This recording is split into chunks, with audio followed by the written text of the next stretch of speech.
Али Кизе танымал қазақ ютубері.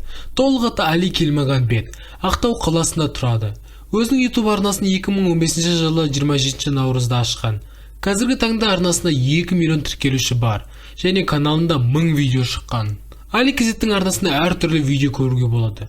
Олар хоррор ойындар, симуляторлар, челлендждер, блоктар. Ойындардан сәлем көші, GTA, CSGO, Mafia сияқты ойындар түсірген. Бұл каналдың активі өте керемет. Видео тез шығады. И сол видеоның просмотрлары жаман емес. Бұл арнадағы ең танымал видео 4,5 миллион просмотр жинаған. Бұл арнадан басқа Али Кезет 2 және Али Кезет 3 деген арналар бар. Али Кезет 2-де 990 мың тіркелуші саны бар. И бұл арнада 360 видео шыққан.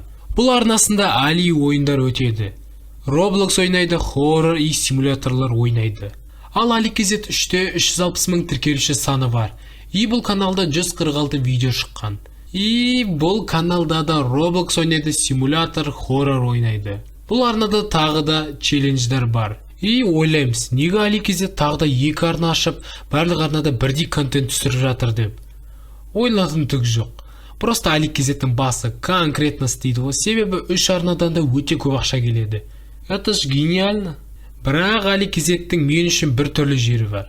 Біразымыз Винти 31 деген каналды білетін шығармыз. Осы каналда автор реакция түсіреді, әртүрлі ойындар түсіреді. Короче, мықты каналға бұлшы. И вот, егер біз осы каналға кіріп, видеоларының превьюларына қарайтын болсақ, біз барлық превьюда автордың аузы ашық бетін байқаймыз.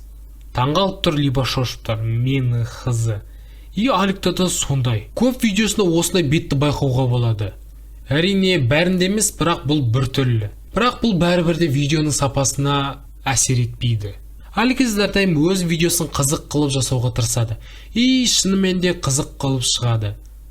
Тағы да Али Кезет бұрында Q-Style командасында болған етін. Ол командада тағы да Нұрлан Қалам, Q-Bro, Нұр Channel дегенде болған.